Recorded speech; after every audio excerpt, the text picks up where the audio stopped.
G'day guys. You know, there's nothing better after setting up camp than sitting back and having a cold one. Now, when you're at camp, why would you have bottled beer when you can have beer on tap? Now, that's the way to have a beer at camp. So, I'll do a bit more on that later on and let you know how it all works out. Cheers.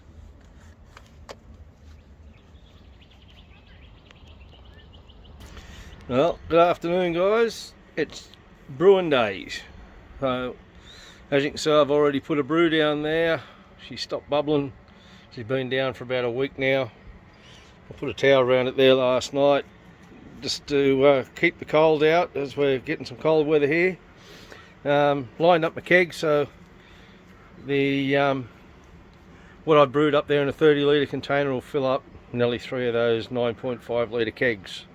I've got boiling water in there at the moment, and just to give them a sterilise and then give them a rinse, and then we'll start filling.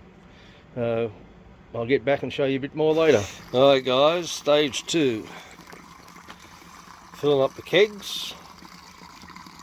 So I've just sterilised them all with boiling water, and then we'll just proceed to empty this out, fill them up, and then I'll show you we need to top them up with CO2 just to make sure that we get all the air out of it so nothing breathes.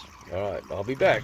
Alright guys, we've now filled all the kegs up with beer, and this is my gas bottle set up in the back. So what I've done here is I've just taken the pressure up on the gas bottle up to about 20 psi, and that gas line there runs, as you can see there, into my fridge. So that's the fridge that I keep the kegs in. So we'll go around the front and I'll show you what I've got going on there. Alright guys, yeah, so gas bottles there, lines running into the fridge. The clear line there that you can see is the gas line. There's my other 2 kegs in the fridge, and then I've run it out of the fridge and I just sit this on the console of the car. Alright, sorry it's a little bit awkward in here. I should set up a little bit easier. But now, so top of the keg, 20 psi gas coming in, bleed valve. So what we want to do is bleed out all our oxygen. So, and I'll do that 2 or 3 times. Now what we want to do, the whole idea of this is that we're getting rid of all the oxygen in there and we're just pumping straight CO2.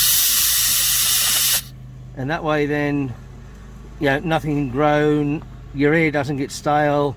It's a clean, hygiene situation for the beer. So it stays good, and it can stay in this keg now for, got anything up to probably 6 months or more, even longer. So bleed that out one more time. Whoop. Okay, so we're done there. Now I'll just go and do the other 2 kegs. Alright guys, we're on the other side of the car, and beer fridge, kegs are in there. So I've got a gas line coming in over there, and this is our beer line here. So when I go to have a beer of a night time, I just pull that out, have the container down there, fill up my beer in there, and then of a night time I go back up to that container and I just poke him back in the fridge to keep him all nice and fresh. So that's there ready to go for tomorrow. So pretty simple, not a lot to it. Like I say, if you've got any questions, just put them down below, and I'll get back to them when I can. But I'm more than happy to answer any questions. Now I'll go over and we'll show you how to harvest the yeast. Alright guys, cheers. As we're saying, short video on how we harvest the yeast. Okay, so if you want to zoom down into there, that's the leftover yeast that we've got, our yeast extract. So what we want to do is we want to harvest this yeast. Alright, being Kveik yeast, which is what I recommend from the road because it brews high temperatures and quick. Like it'll, you know, 30 plus degrees, it'll brew out in about, I don't know, 4 days or so. What I've got, some jars, I've boiled the water, let it cool down. We'll just tip all of those into our yeast. Now remember, this water has all been boiled, so, and then allowed to cool down. So we just want to make sure the water's as clean as possible from impurities, should I say.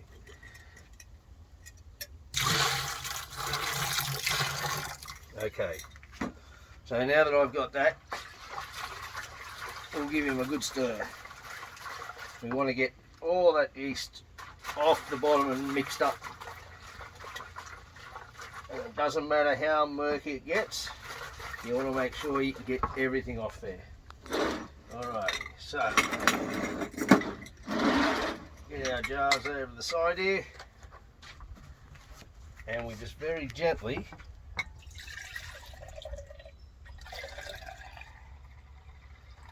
about 3/4 full.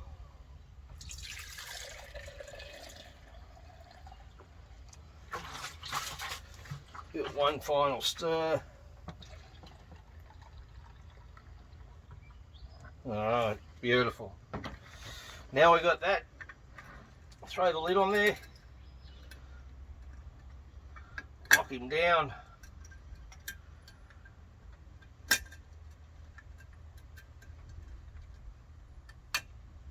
And then we'll come back to that in about half hour or so. So I'll cut the video there, and then we'll come back and I'll show you what has happened with this. You can leave it out. A lot of people also recommend to put it in the fridge.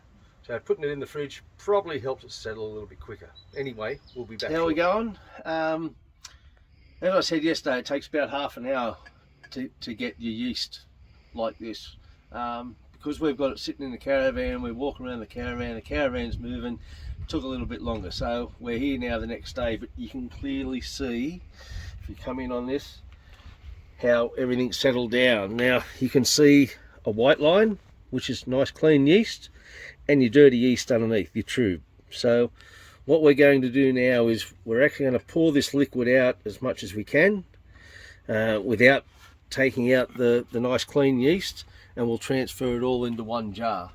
So, or that actually what I might do is transfer it into another jar. So I'll have both of these, get rid of most of the fluid off the top, and then we'll pour out and we'll try and just save the clean yeast, and yeah, leave out as much of the tube as we can. So I'll come back and show you what I've done in a little while. Hi guys, how you going? We did this a couple of hours ago, and as you can see, it's slowly starting to settle down. Like I say before, it makes it hard in the caravan to get it to settle well, because it's always just moving just that little bit, which is surprisingly takes so much longer there to settle. But anyway, we've harvested our yeast. That can go in the fridge, that can wait for a while until we do our next brew, and I'll use that for the next brew. Capping things off, have a look at a few videos on home brewing, find out the easiest way to go about it. Kveik yeast is the way to go as far as hot temperatures, brewing faster, so on the road easier. As far as washing yeast, there's some other videos out there. Have a look at washing yeast, and you'll get some other tips there. I'm not going to go right into it now.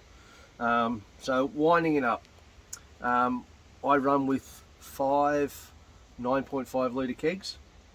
I brew probably about every 2 weeks. So a keg is just over a case of beer, so it lasts you about a week or so.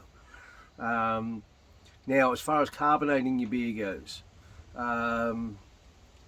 my old rule of thumb was chill for 12 hours, carbonate for 12 hours. So when I say carbonate for 12 hours, I would normally put the beer in there in the morning and the night before, as long as it's more than 12 hours. Yeah, I mean, you might get away with 10 hours, but I used to go 12 and 12.